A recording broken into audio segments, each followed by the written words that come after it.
Eleanor Gray hurried along the path leading to her parents' house. The cold autumn wind tousled her hair and made the wrapping paper of the gift in her hand flutter slightly. Today was Walter and Martha's 45th wedding anniversary party. An unexpected detour due to road construction had taken more time than expected, and she was already 30 minutes late. When she arrived at the impressive two-story white colonial-style house, she could hear cheerful conversation and laughter coming from inside. Eleanor took a deep breath and rang the doorbell. Martha, her mother, opened the door. The smile on her face disappeared the moment she saw Eleanor. "So you finally showed up," Martha looked at her watch and pursed her lips. "Late on such an important day. Everyone has already started eating." "I'm sorry, Mom. There was road construction." "I don't want to hear excuses." Martha turned her back and began walking toward the living room. "Hang your coat in the closet and hurry up." Eleanor quietly took off her coat and carefully readjusted her gift. When she entered the living room, it was full of relatives and her parents' friends. Most people didn't notice Eleanor, but she was used to that. "Big sister. You finally made it." Brittany's high-pitched voice echoed from across the room. With perfect makeup and a new designer dress, she stood in the center of the room like a model. Everyone was worried. "But I told them, that's just Eleanor for you." Eleanor chose to ignore the snide remark hidden in those words. "Congratulations, Dad, Mom." Eleanor approached her parents and held out her package. "Happy anniversary, truly." Walter was a tall man with a stern expression. He simply nodded briefly without looking Eleanor in the eye. "Brittany gave us a beautiful glass vase," Walter finally spoke. "It's displayed over there." "Magnificent, isn't it?" Eleanor turned around and saw indeed an exquisite crystal vase filled with premium roses. Her small package suddenly felt cheap. Martha opened Eleanor's gift and took out a hand-knitted shawl. It was something Eleanor had spent weeks knitting late into the night. "Well?" Martha didn't even try to hide her disappointment as she held the shawl. "This doesn't suit me at all. Such an old-fashioned design, it makes me look like a grandmother. I knitted it in your favorite color." Eleanor's voice grew smaller. "I don't need this." Martha tossed the shawl onto the sofa. "Brittany, your friend has arrived. Go introduce her." Brittany took her mother's arm with a beaming smile, and the two walked away together. Eleanor was left standing there alone. "Let's take a photo," the party planner announced. "Everyone in the Gray family, please come over here." As relatives began gathering in front of the fireplace, Eleanor approached, but Walter stopped her with his hand. "Eleanor, could you stand more toward the edge? You're too tall to be in the center." In reality, Brittany was about 2 centimeters taller. Eleanor silently moved to where she was told. "Now, everyone, I have an announcement." Walter stood up with a champagne glass in his hand. "Our daughter, Brittany, has been promoted to vice president at Northeastern Marketing." Applause and congratulations erupted. Brittany smiled happily and rested her head on her father's shoulder. Eleanor remembered that just last week, she had been made partner at her accounting firm. When she shared the news over the phone, her father had merely said, I see." As the party progressed, Eleanor moved to a corner of the room with a wine glass in her hand. Relatives passing by behaved as if she were invisible. It had always been this way since she was little. At Christmas, while Brittany opened mountains of presents, Eleanor's gifts were always few and practical.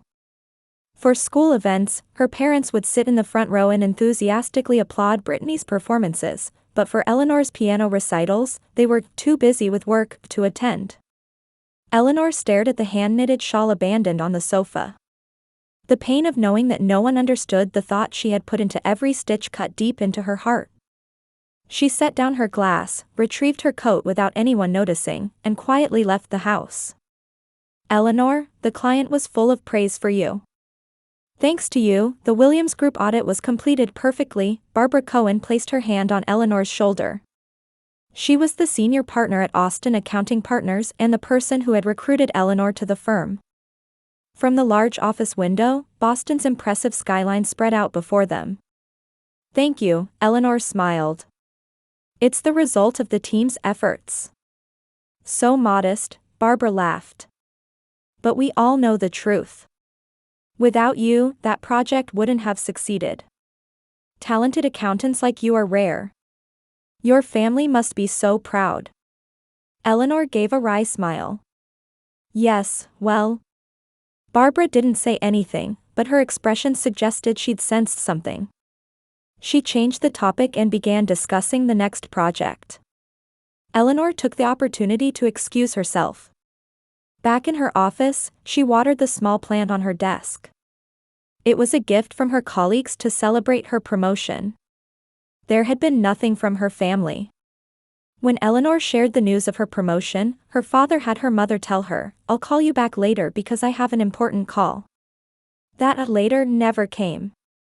Eleanor's smartphone rang, and she looked at the screen.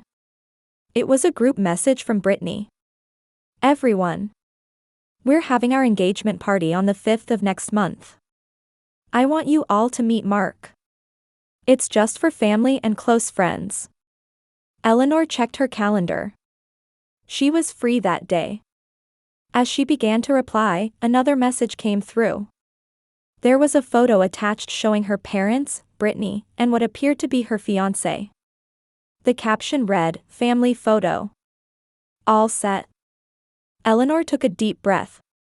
Should she confirm if she was actually invited? As she hesitated, yet another message arrived. "Eleanor, can you make it? There's someone among Mark's friends I'd like to introduce you to." At least she was invited. Eleanor replied briefly, "Thanks, I'll be there," and put down her phone. Looking out the window, she noticed the sky had begun to darken. The following weekend, Eleanor came down with the flu. She was bedridden for about a week with a high fever and headaches, and her doctor ordered her to rest at home. She informed her parents of her condition by phone, but only her colleagues from work came to check on her. Brittany sent her tickets to a fashion show with a message, "Get well soon. I can't go to this anymore, so if you'd like." Looking at the date, Eleanor realized it was for a time when she would still be recovering. After recovering, Eleanor called her parents' house. Martha answered the phone. "Oh, Eleanor. You're feeling better?" "Yes, finally." "Is Dad there?" "He's out golfing with friends today. This weekend, we're going shopping for Brittany's engagement party. Would you like to come?" "I haven't decided what to wear to the party yet, so it would be nice to look together." There was a moment of silence. "Oh, I'm sorry. We're going to New York. Just Brittany and me. We need some mother-daughter time, you understand." Eleanor bit her lip. "Of course. Have fun." On the day of the engagement party, Eleanor wore a new dress and carefully applied her makeup. She wore Brittany's favorite brand of perfume and framed a photo of the two of them as a gift. When she arrived at her parents' house, there was a sign on the door that read Gray Robinson Family Gathering. She was greeted at the entrance by an unfamiliar waiter. "Your name, please," he asked, holding a small list. "Eleanor Gray. I'm the bride's sister." The waiter checked his list and nodded. "This way, please. General guest seating is on the right." Eleanor stopped. "General guests?" "Yes, the family seating is in the VIP area on the left," the waiter explained expressionlessly. Eleanor quietly headed to the seats on the right. At the table sat Brittany's colleagues and people Eleanor barely knew. Throughout the ceremony, she could hear the laughter of her parents and sister coming from the VIP area. 2 weeks later, Eleanor visited her parents' house with a homemade apple pie for her father's birthday. When her father opened the door, he looked surprised. "Eleanor? I didn't know you were coming today." "It's your birthday, so I wanted to surprise you." Eleanor held out the pie. "I baked your favorite." Walter looked at his watch. "I have an important appointment today. I was just about to go out." From behind the door, Martha's voice could be heard. Who is it, Walter? It's Eleanor. Oh, Martha appeared. She was wearing an elegant dress. We're having dinner with the Robinsons today. Mark's parents. Didn't you remember? Eleanor hadn't heard anything about it. She swallowed her words and smiled. That's all right. I'm sorry to intrude. Have a good time. Eleanor, Martha said, seeming a bit uncomfortable. You make us uneasy, you know? Yes, Eleanor answered quietly. I know. Several months later, Eleanor's grandmother, her only ally, passed away. On the day of the funeral, she sat in the front row. Her parents and Brittany were beside her, but they behaved as if she didn't exist. After the service, as mourners gathered, Eleanor was speaking with her grandmother's old friends. What's your relationship to Ethel Gray? An elderly woman asked. I'm her granddaughter. Oh, I didn't know. We were only introduced to that girl, the woman pointed at Brittany. A week after the funeral, Eleanor received a call from her grandmother's lawyer. Ms. Eleanor Gray, I need to meet with you urgently regarding the execution of your grandmother's will. Her will. But I was told she didn't leave anything. Is that so? The lawyer's voice had a strange tone. Could you please tell me when you're available to meet? Eleanor made an appointment, wondering what this was about. On Christmas morning, snow covered the upscale suburban neighborhood of Boston. Warm light spilled from the windows of the Gray mansion, and a large wreath adorned the front door. Inside, a gigantic Christmas tree reigned in the corner of the living room, with colorful packages piled beneath it. Eleanor took a deep breath before entering the living room. 2 weeks had passed since her meeting with her grandmother's lawyer. What she had learned that day had turned her long-simmering doubts into certainty. However, she had not yet made her decision. Today, on Christmas, she intended to find her answer. Good morning, Eleanor. You finally came. Martha was wearing a new cashmere robe and holding a coffee cup. Her voice lacked the usual superficial cordiality. Good morning, Mom, Eleanor greeted quietly. Merry Christmas. In the living room, Walter was already sitting in his favorite leather sofa, reading the newspaper. He simply nodded briefly without looking up. The fire in the fireplace crackled, giving warmth to the room. Eleanor. Merry Christmas. Brittany entered the room accompanied by her husband, Mark. She was dressed in perfect makeup and new silk pajamas, greeting with a bright voice. But there was something calculated in her tone. Eleanor sat down at the edge of the sofa. The scent of Brittany's perfume as she walked by felt oddly irritating.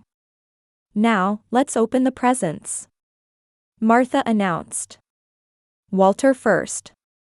They took turns opening gifts. Walter received an expensive watch from Brittany and a set of golf clubs from Martha. Martha squealed with delight at the Hermes scarf from Brittany and beamed at the diamond earrings from Walter. When it was Brittany's turn, she opened luxury spa invitations from her parents and a small jewelry box from Mark. Inside was a necklace with a large diamond. Oh, it's beautiful. Brittany exclaimed excitedly and kissed Mark. While the whole room was filled with her joy, Eleanor sat quietly. And for Eleanor, Martha took out a box from under the tree. It was a small, elegantly wrapped box. This is from all of us. Eleanor received the box and carefully untied the ribbon. Deep down, she was hoping for something. Maybe her suspicions were wrong. Maybe this family did love her. But the box was empty. Eleanor stared at the box, then looked up at her family.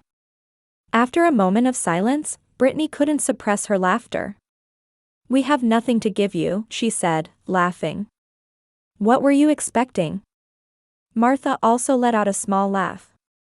There's nothing to give a child like you. Walter pretended indifference, not looking up from his newspaper, but a thin smile played on his lips. Eleanor placed the empty box on her lap. Something inside her chest became hard and cold. For a long time, she had tried to be a part of this family. But now, she was finally ready to accept the truth. Actually, I have a gift for you too, Eleanor said quietly. She took a red envelope from her handbag and slowly placed it under the Christmas tree. There was a moment's pause, and tension filled the room. What's this? Brittany asked, furrowing her brow. Why don't you open it and see? Eleanor's voice was quiet but firm. Martha hesitantly picked up the envelope and handed it to her husband. You open it. Walter put down his newspaper with annoyance and took the envelope. What is this? He opened the seal and took out the documents. Just glancing at the first page, the color drained from his face. As he looked at the second and third pages, his hands began to shake, and his face turned red with anger. Where did you get these? He suddenly stood up and rushed toward Eleanor. Then he slapped her hard across the cheek. The sound of the slap echoed in the room, and Eleanor's head was jerked to the side by the impact. But she neither stood up nor backed away. She simply looked at Walter quietly. There was a red mark on her cheek, and tears glistened in her eyes, but her expression was filled with determination. The air in the room froze. Dad. What are you doing? Brittany's voice was confused. Calm down, Martha grabbed Walter's arm, but her own face had gone pale with fear. Eleanor, what is this? What does this mean? I thought you had the right to know, Eleanor replied quietly. Who I am, and what you've done to me. What's going on? Brittany asked, increasingly confused. She picked up some of the documents that had fallen from her father's hand. There were old photographs attached. A young couple. The woman clearly resembled Eleanor. Dad, this is... We never intended to show you, Martha's voice was trembling. She stared at Eleanor. We never meant for you to know. Everyone would have been happier that way. Happy? Eleanor's voice was quiet, but her words were filled with anger. You oppress me, lie to me, steal my rights, and you call that a happy? Walter shook his head violently. You can't prove anything. These documents are fabricated. Do you really think so? Eleanor had regained her composure. They were left by grandmother. She knew everything. And she had been collecting evidence for me. Grandma did. Brittany looked up from the photos. But why? If you want to know the truth, read everything, Eleanor pointed to the envelope under the tree. I'm leaving now. I need time to decide. But let me say this. She looked at each of their faces. This is not what a real family is. Eleanor picked up her coat and, standing up straight, left the room. Before closing the door, she looked back one last time. In the living room, Brittany was desperately reading the scattered documents. Martha had collapsed into a chair, covering her face with her hands. And Walter stood frozen, seemingly at a loss for words for the first time in his life. Eleanor stood by the window of her hotel room, looking down at the snow-covered streets of Boston. A week had passed since the Christmas Day incident. Dozens of unread messages and missed calls remained on her cell phone, but she hadn't responded to any of them. A knock on the door made Eleanor turn around. Who is it? It's me, Brittany. After a moment's hesitation, Eleanor opened the door. Brittany stood there with a tired expression. She wasn't wearing her usual perfect makeup or hairstyle, and she had dark circles under her eyes. May I come in? Eleanor silently stepped aside and invited her into the room. How did you find me? Eleanor asked as she closed the door. I asked grandmother's lawyer. Brittany stopped in the middle of the room and stared at her sister. I thought we needed to talk. Eleanor nodded and pointed to the chair by the window. Sit down. They sat facing each other. Silence filled the room. Is everything written in those documents true? Brittany finally spoke. Yes, Eleanor answered quietly. The lawyer confirmed it. Including the DNA test results. Brittany exhaled deeply. So you were actually a cousin? The daughter of Dad's brother. Jonathan Gray's daughter, Eleanor completed. He was Walter's brother and co-founder of Gray Real Estate. But I always heard that Uncle Jonathan died in an accident while single. That was a lie. Eleanor's voice was calm, but anger lurked beneath it. Jonathan Gray was married. His wife's name was Caroline. When I was 4 years old, they both died in a car accident. And my kind uncle and aunt took me in. Tears welled up in Brittany's eyes. But why? Why didn't they tell us the truth? You really didn't know? Eleanor asked curiously. Of course not. If I had known, I wouldn't have treated you that way. Eleanor carefully studied Brittany's face. Her anger and confusion seemed genuine. According to grandmother's letter, the parents. I mean, Walter and Martha have known the truth since you were about 10 years old. So I thought you would have found out eventually. Brittany shook her head vigorously. I didn't know. They never told me anything. I see, Eleanor exhaled deeply. Then let me explain what was in the envelope. She spread several documents on the table.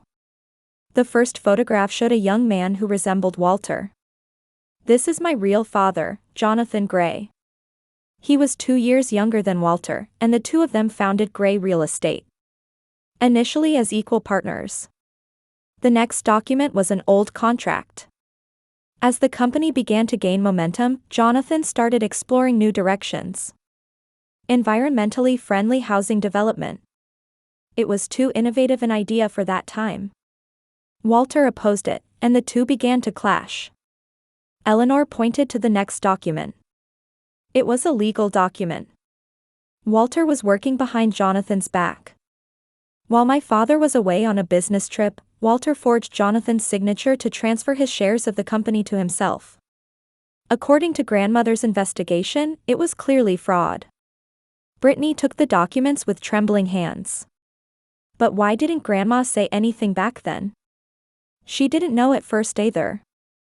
Later she began to suspect, but lacked evidence. She only started a full investigation after I entered college. Eleanor took a deep breath and continued. When Jonathan discovered the truth, he tried to fight through legal means. But just as he was about to, that accident happened. The accident. The color drained from Brittany's face. Surely father didn't. There's no evidence to prove that, Eleanor said calmly. Grandmother didn't go that far either. She merely pointed out that the timing was suspicious. The next document was adoption papers. After my parents died, Walter and Martha took me in. But it wasn't out of love, it was to secure Jonathan's inheritance. I had the right to inherit my father's property. Through adoption, they became the guardians of my assets. And that property? It was all absorbed into the company. A small amount was put in trust for my college education, but the rest Walter embezzled under the name of the investments. According to grandmother's investigation, about half the value of Gray Real Estate legally belongs to me. Brittany was stunned. So that's why they treated you that way? To steal your inheritance? I think so, Eleanor answered quietly. My very existence is evidence of their crime. That's why they constantly pushed me aside, undermined my confidence, and tried to exclude me from the family. They wanted me to have no interest in the company, to believe I had no business talent. But you've succeeded as an accountant. Yes, Eleanor smiled thinly. Ironically, I seem to have inherited my father's talent with numbers. Grandmother always encouraged me. She was the only one who truly loved me. Brittany stood up and walked to the window. Her shoulders were trembling slightly. I didn't know, she turned around, her face wet with tears. But that's no excuse. I treated you terribly. As a sister, as a human being, it's unforgivable. Eleanor silently stared at her. What are you going to do now? Brittany finally asked. I'm discussing it with my lawyer. Honestly, I haven't decided yet. Will you sue them? That's one option. That would destroy the family, Brittany's voice was trembling. Brittany, Eleanor's voice was soft but resolute. We were never a real family. What Walter and Martha created was a false family built on lies and exploitation. But we might be able to fix it from now on. Let them talk, let them apologize. They won't apologize, Eleanor shook her head. Walter will never admit he was wrong. Neither will Martha. They've feared the truth coming to light for decades. They won't sincerely repent now. I'm different, Brittany pleaded. I can change. I want to start over with you. Eleanor stared at her sister for a long time. There was sincerity there. But wounds accumulated over decades don't heal instantly. It will take time, she finally said. But maybe we can move forward, one step at a time. Brittany nodded and wiped away her tears. Whatever you decide, I'll support you. Even if it means putting our parents on trial. Eleanor smiled genuinely for the first time. Thank you. Outside the window, snow continued to fall silently. With the beginning of the new year, the truth was about to be fully revealed. Gray real estate fraud case, former president found guilty. Eleanor quietly gazed at the newspaper headline visible from her office window. The trial had lasted 8 months and attracted attention throughout Boston. Walter Gray was found guilty of fraud and embezzlement, and received a suspended sentence. His advanced age and health condition had been taken into consideration. However, the social sanctions were severe. Gray real estate's stock price plummeted, and long-standing clients terminated their contracts one after another. Martha claimed she knew nothing about her husband's actions, but during the trial, she too was identified as an accomplice to fraud. She also received a suspended sentence, but her former society friends turned their backs on her.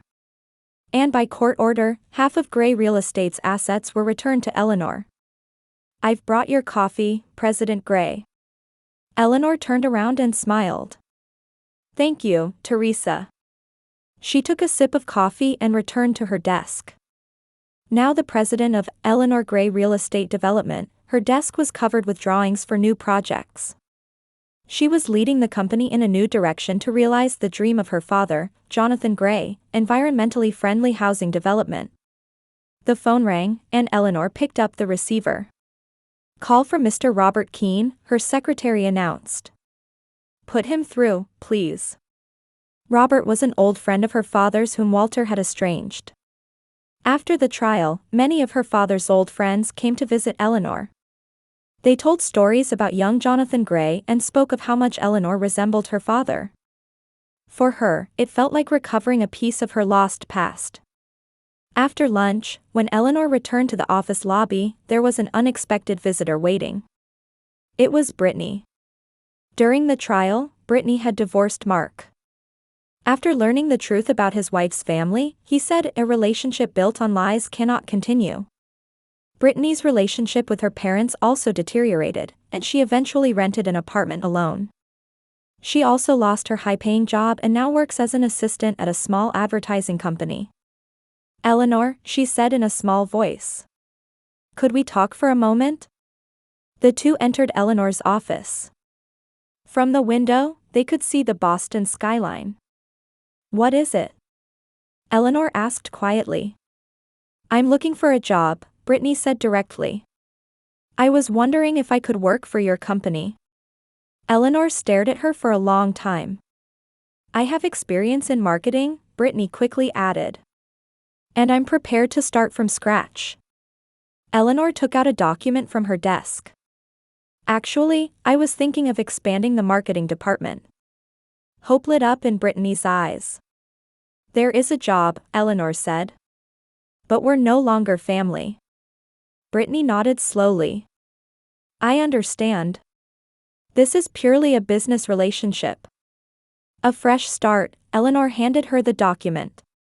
That evening, Eleanor returned to her new home in the suburbs. At the front door, her partner David and their 5-year-old adopted daughter Lily were waiting for her. Mommy's home. Lily exclaimed joyfully and ran to her. Eleanor picked up her daughter and kissed her on the cheek. David also approached and put his arm around Eleanor's shoulder. How was your day? He asked gently. It was a day of new beginnings, Eleanor smiled. As they entered the house, Eleanor thought to herself that a real family is not bound by blood, but by love and respect. She had finally found her true family.